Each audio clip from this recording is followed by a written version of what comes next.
OK, bonjour tout le monde. On a une autre super entrevue aujourd'hui avec Paul qui est directeur e-commerce marketing de chez L'Accordé.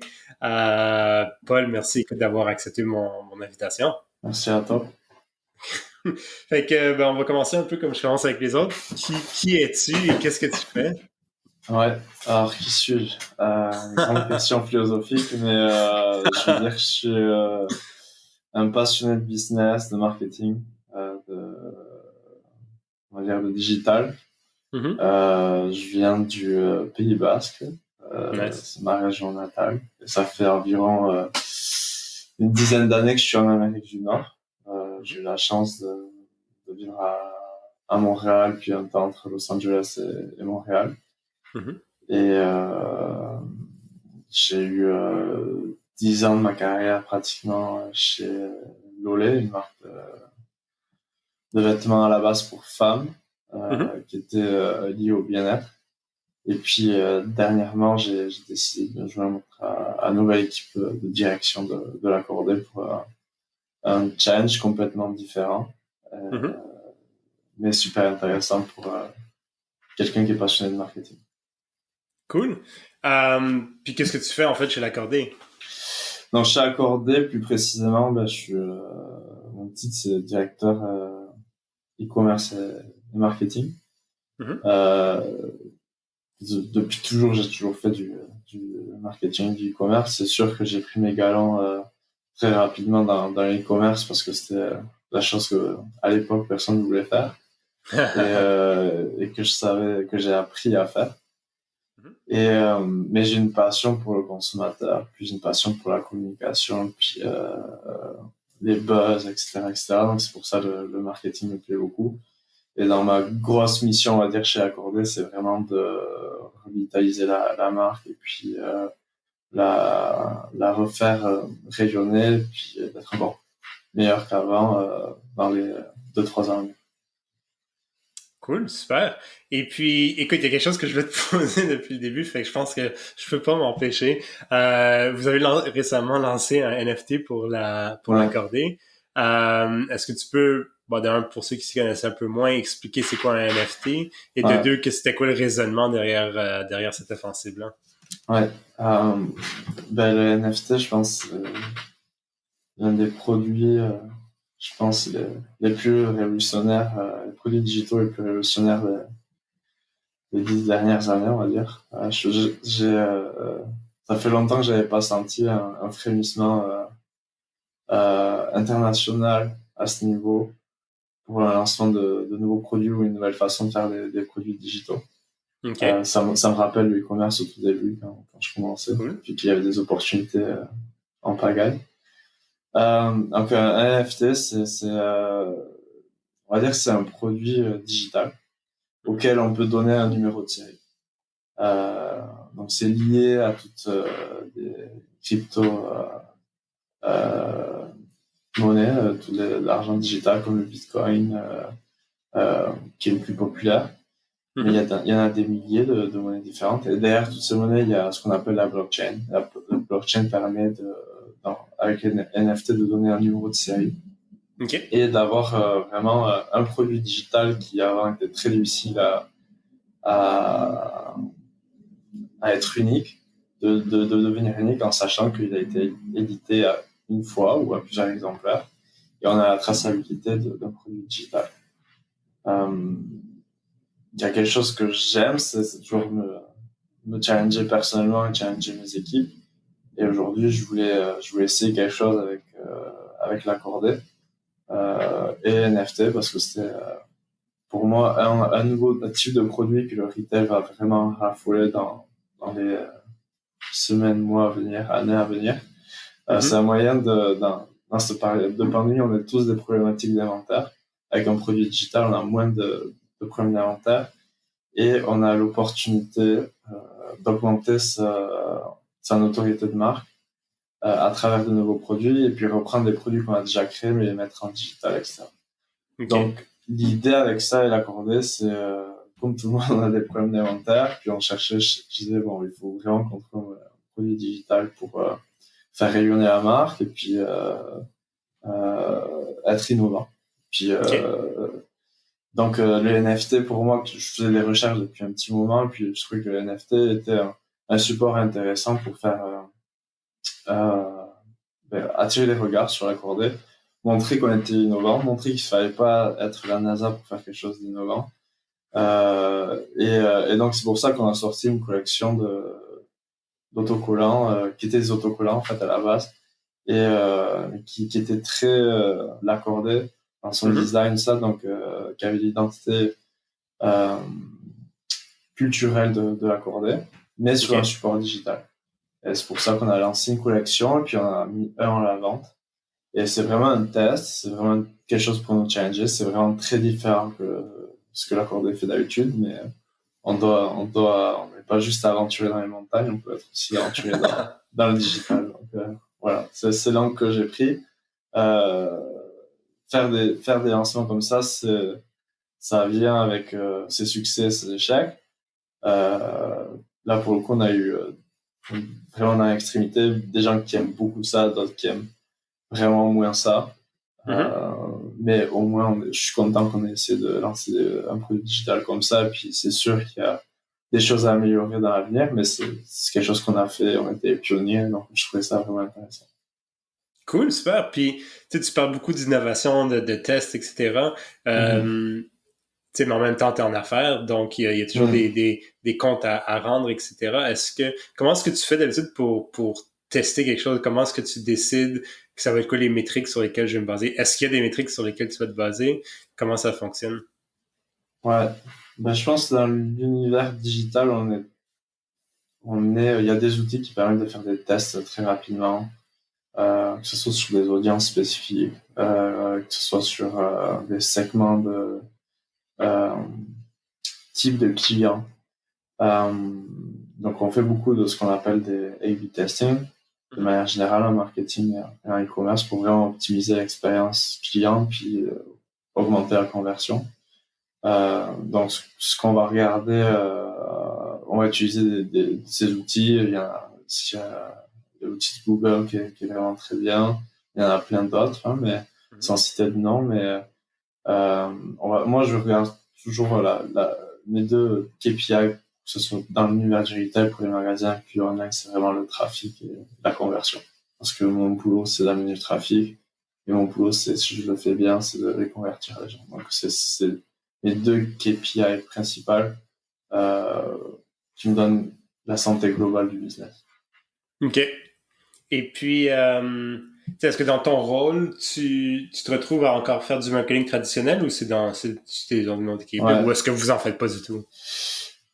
Euh, je suis plus une école du marketing digital Mhm. avec des activations, on va dire, plus traditionnelles, c'est-à-dire des événements. Euh, Moi, ça a été ça pendant longtemps, mon expertise. Avec OK. l'accordé, je suis en train de m'adapter à une nouvelle façon de faire. OK. Parce que je dois m'adapter à une nouvelle audience, à de nouveaux clients, un nouveau business model. Avant, j'étais une marque internationale. Là, je suis un distributeur de produits plus concentré au Québec avec euh, les codes du Québec. C'est-à-dire que la publicité traditionnelle est encore forte ici. OK. Donc, faire de la télé, de la radio, sont des éléments qui vont être vraiment en complément de mes campagnes digitales.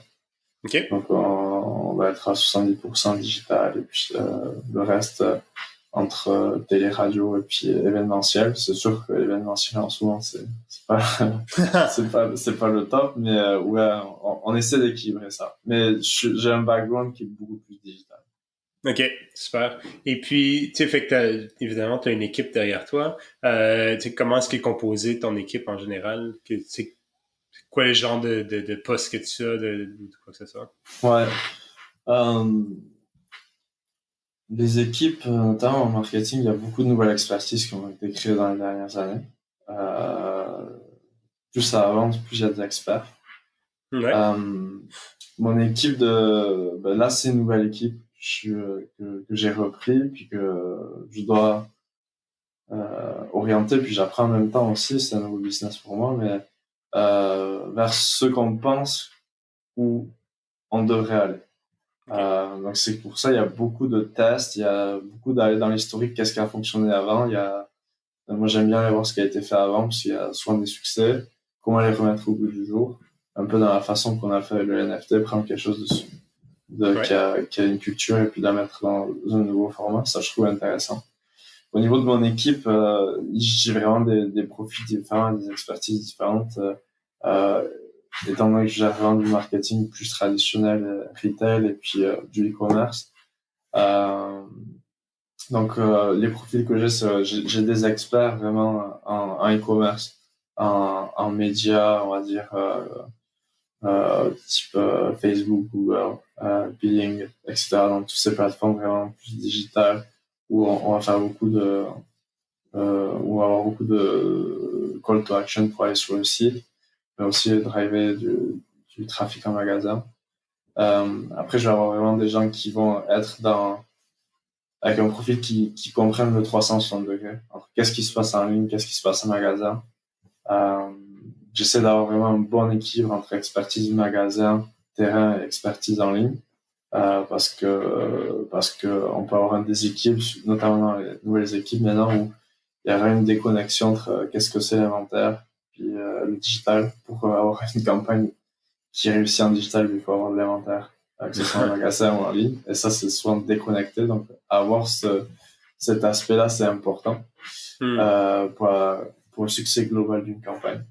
Après, je vais avoir des gens qui vont être beaucoup plus analytiques. C'est-à-dire que je vais avoir des gens dans l'équipe qui vont très bien, vont savoir comment aller chercher des datas, les analyser. Euh, donc, cet aspect très analytique est de plus en plus mis de l'avant dans chaque compagnie. Ça, c'est important d'avoir des profils comme ça. Après, on va avoir des profils plus techniques. Puis là, je vais parler plus globalement dans ma carrière, mais la mise en place de la méthode de travail agile, travailler avec les développeurs, avoir des meetings tous les matins, avoir un board où on va répertorier tous les avancements du travail de la semaine, etc. Puis au bout de 2 semaines, faire des démonstrations. Moi, j'aime beaucoup cette méthode agile et ça se travaille très bien avec tous les développeurs et tout, on va dire, l'aspect technique des équipes. Mhm. Euh, Ça, je trouve que c'est vraiment bien. Donc maintenant, c'est comment l'adapter plus avec le reste de l'équipe qui est moins technique, où c'est plus challenging d'adapter ce type de philosophie de travail. OK. C'est là où j'en suis en ce moment. Cool. Et puis, tu sais, évidemment, le retail, on en parle beaucoup parce qu'il y a beaucoup de challenges, il y a beaucoup de changements, Mm. etc. C'est quoi que tu vois pour toi, tu sais, du côté e-commerce, du côté marketing, les plus gros challenges qu'on a en marketing, qu'on a en retail? Ouais. Euh, Ben, pour moi, c'est l'équilibre. C'est toujours l'équilibre. C'est qu'est-ce qu'on va faire avec un magasin, qu'est-ce qu'on va faire avec un magasin en ligne. Aujourd'hui, je pense que tous les gros fondent leur marketplace. hmm, Parce qu'ils veulent le plus grand catalogue possible en ligne et avoir des magasins qui soient, je veux dire, des magasins intelligents, c'est-à-dire qu'ils vont être situés dans des endroits stratégiques avec un inventaire très dédié la population, le type de clientèle qu'ils ont dans ces zones. Pas forcément avoir des grands magasins, mais des magasins très, très dynamiques, très flexibles. OK. Optimiser le pied carré, optimiser l'expérience en magasin. Donc pour moi, je pense que on sait que le web, ça grossit depuis des années. Là, c'est sûr qu'il a pris un énorme poids dans une compagnie. Aujourd'hui, la personne qui est en charge du web, ben, il faut poser plus de questions qu'avant. Elle est plus devant les boards, elle est plus devant les investisseurs parce qu'ils savent que ça se passe par là et puis qu'il y a des énormes potentiels à l'avenir. Hmm. Euh, la chose à faire, c'est trouver le bon équilibre. Pour moi, c'est avoir un catalogue profond en ligne et avoir des produits très spécifiques dans certains magasins. Et c'est comme ça que je vois l'avenir. Évidemment, il y aura la partie expérience, euh, mais dans le business de base, retail, c'est beaucoup d'inventaire. On sait bien gérer cet aspect-là qui est important. Cool. Et puis, tu sais, fait que là, euh, ça, c'est des côtés e-commerce aussi, là, tu sais, c'est vraiment les deux, c'est ça? Hein? Ouais, ouais, OK. c'est vraiment les deux sont liés. Moi, j'ai toujours travaillé dans le commerce et le marketing ensemble. Ouais. Et puis, tu parles beaucoup d'inventaire, les transactions de Hmm. business, etc. Est-ce qu'il y a, c'est quoi, ou quelle est la place du brand dans tout ça? Est-ce que c'est important quand tu parles de e-commerce, la notoriété de la Ouais. marque, là, si tu veux? Ou c'est vraiment, le pay-per-click, puis des pubs, puis optimiser les conversions, puis le coût versus les revenus, etc. Non, le branding est sous-évalué, souvent par les gens e-commerce. OK? Euh, Là, je vous ai donné l'aspect un peu plus opérationnel du e-commerce, mais là, en termes de branding, c'est vrai, ça va vraiment être très, très important, une bonne identification de marque, travailler sur les valeurs de marque. On doit avoir quelqu'un qui, de plus en plus, les gens, ils aiment les marques locales, ils aiment les marques engagées. Euh, Engagées, c'est super difficile d'avoir une marque engagée parce que quand on s'engage, on doit souvent perdre certains clients. Hmm. Parce qu'on n'a pas les mêmes valeurs ou on pense avoir les mêmes valeurs et cet engagement fait qu'on n'est pas sur la même longueur d'onde, etc., etc. Euh, c'est sûr qu'on essaie tous d'aller dans cette direction, mais au quotidien à gérer, c'est vraiment complexe.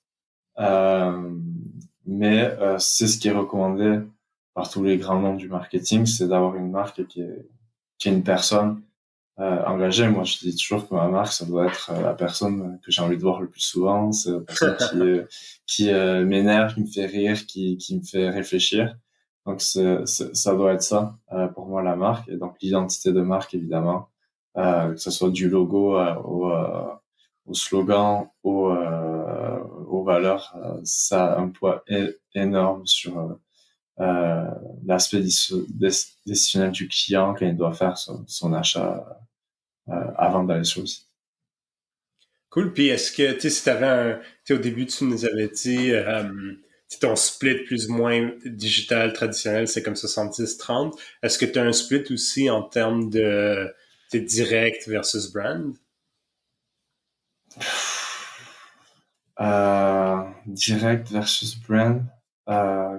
Qu'est-ce que tu veux dire direct versus brand? Direct, c'est-à-dire comme un achat, on amène du monde vers le site pour qu'il fasse un achat, versus une campagne, entre guillemets, brand qui est vraiment plus là Ah, pour ok, ok, faire excuse-moi. augmenter l'algorithme. Euh, Ça dépend de... Maintenant, la beauté, c'est qu'on peut vraiment segmenter nos audiences. Mhm. Donc, il y a vraiment deux grosses stratégies. Maintenant, il y a la stratégie d'acquisition. Ok. Et la stratégie de rétention. Ça va se diviser principalement maintenant dans les compagnies. Il y a vraiment deux équipes qui sont dédiées à la rétention et à l'acquisition. En acquisition, on va être en séduction. Il faut que la marque soit sexy, elle fait que vraiment elle intrigue, etc. Euh, donc ça va être super important. Donc on va travailler plus sur de la vidéo. La vidéo est super importante dans les deux cas, mais surtout au début où on veut montrer vraiment euh, qu'on est là, une marque unique, etc., etc. Après en rétention, ben on va vouloir une fois que la personne a fait son achat ou a vécu l'expérience qu'on voulait, on veut qu'elle revienne parce que nous on calcule en marketing combien de fois un client, combien ça nous coûte d'avoir un client et puis combien de fois il faut qu'il revienne pour qu'il soit rentable et puis qu'il ait une lifetime value qui soit intéressante pour nous. Donc c'est tous ces calculs scientifiques derrière qui font après aussi que on va designer une expérience de marque qui va faire que la personne va revenir. Donc c'est pour ça qu'il y a beaucoup de, de flow automatique, on va dire, pour faire revenir le client, etc., etc. Mais ça coûte cher d'acquérir, de plus en plus cher d'acquérir un client et puis ça coûte de plus en plus cher de le garder de manière OK. générale. Euh, Ça, c'est les gros changements qu'il y a eu dans les 5, 6 dernières années. Le coût d'acquisition est vraiment plus onéreux pour moi. Puis comment est-ce qu'on fait pour contrer ça, finalement? Euh, Ça va passer beaucoup par la créativité. Pas OK. juste faire une pub sur Facebook puis espérer que les gens la voient. Non, je pense que il y a un shift qui est en train de se faire où avant on mettait beaucoup d'argent en médias puis voilà on disait ça a tant d'impressions puis là aujourd'hui il y a une partie de ces montants qui sont pris pour la créativité et pour aller chercher du contenu plus rare. C'est plus du Mhm. contenu plus in-house. Vraiment avec les traits de la marque. C'est-à-dire je te parlais tout à l'heure, quand on veut une marque qui soit vraiment plus engagée, ben on va faire du contenu engagé, on va faire du contenu vraiment segmenté pour nos clients, pour nos futurs clients. Euh, Ça, c'est vers où on va. OK. Et puis, ça, c'est quelque chose, une question qui vient de me popper à la tête, mais tu sais, Mhm. comment est-ce que vous faites votre recherche client finalement? Parce que dans tout ce que je comprends, dans tout ça, tu sais, les marques engagées, le brand, Mhm. du créatif même, parce que ce qui est créatif pour moi, c'est peut-être pas créatif pour toi. Tout à fait. Comment est-ce que vous faites pour comprendre votre client, pour faire votre recherche client? Il y a plusieurs façons de le faire. Bah, évidemment, on part de notre base client. Mhm. On essaie de travailler avec eux, c'est-à-dire faire des formulaires, des questionnaires pour comprendre bien ce qu'ils aiment pas. Euh, Quelles sont les autres marques qu'ils aiment, quelles sont les affinités qu'ils ont avec certaines associations. Ça, on va faire beaucoup de recherches sur nos clients. Puis aujourd'hui, il y a des outils qui permettent de prendre cette base de clients et puis d'aller faire des lookalikes, c'est-à-dire de prendre tous ces critères puis de les mettre dans une base de données, puis ça veut dire, OK, cette audience de personnes sont des potentiels clients qui ont les mêmes valeurs, ont les mêmes attraits que vos clients de base.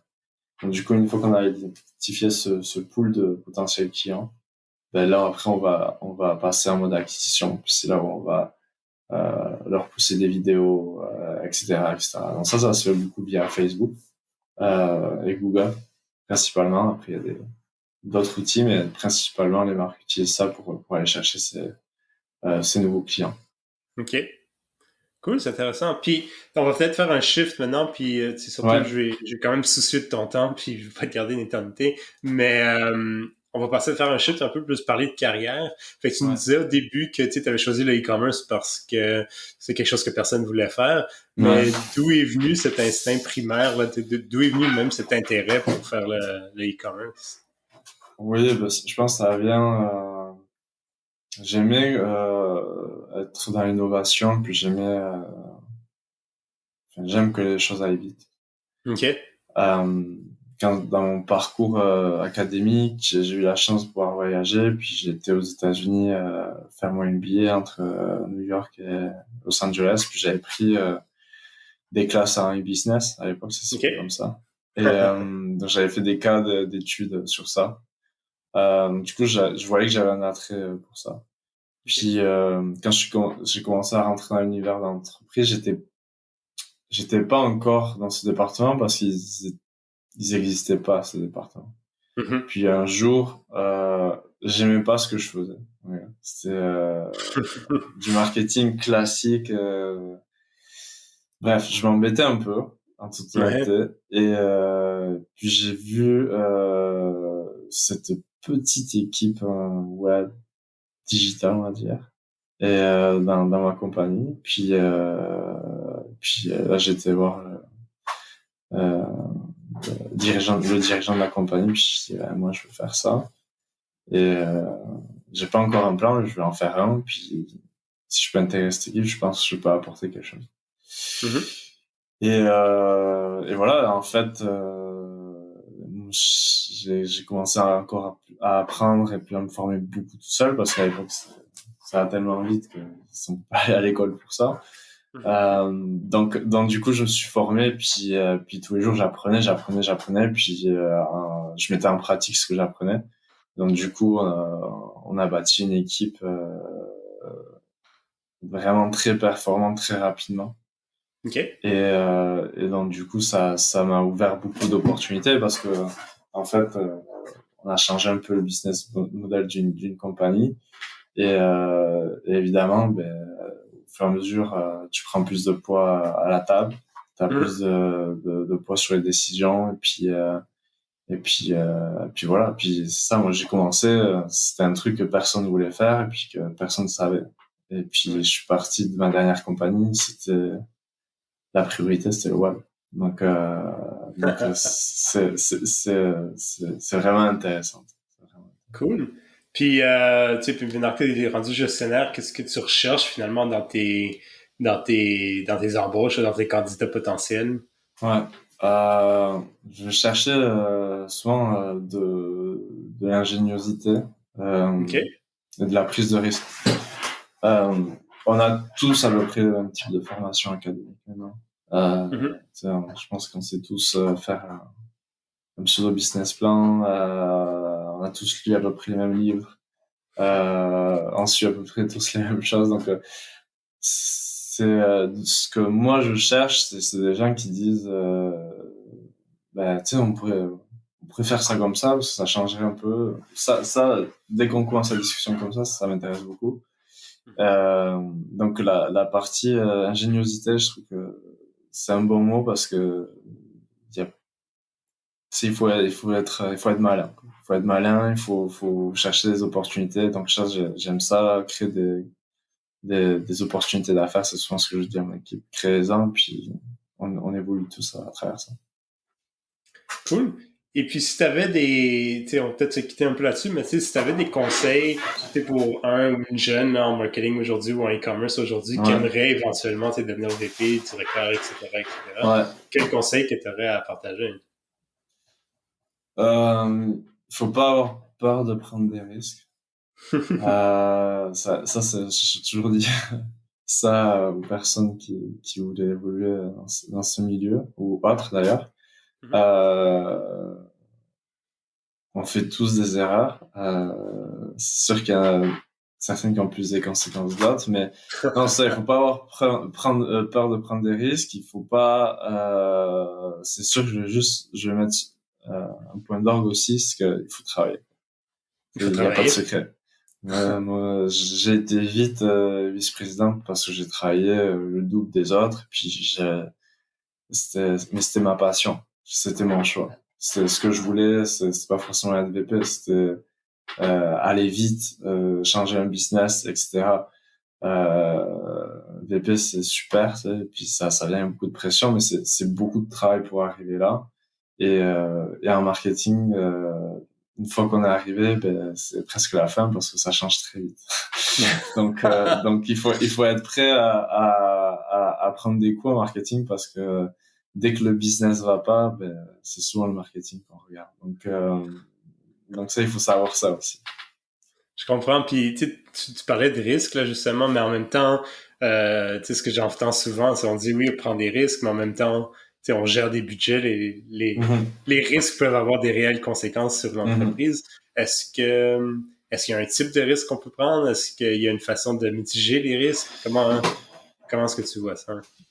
Ouais, après, prendre des risques, on s'entend. Hein.